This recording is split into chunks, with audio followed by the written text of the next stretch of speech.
Hürmetli abunəçilərimiz, sizlərə Ege'dən zor satsayla Nexia 2 avtomobil gəlib tutdu. 2015-ci il maşinimiz. Bir xatar taxlanıb zülbə edilən maşin.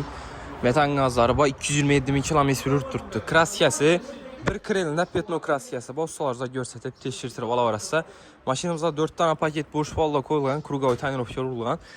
Tonirovka ruxsatı hələ 1-ci mayda alınğan. Şunda daha 1 il ruxsatı bu maşının. Tonirovkasını. Aynaları knopkada işlənən politdə döşələn maşınımıza Monza sidinələ qoyulğan. Rolları, magnitofon, video registrator, həmmə əşyası bu ayna. 2015-ci ilin salon qismləri taza durdu.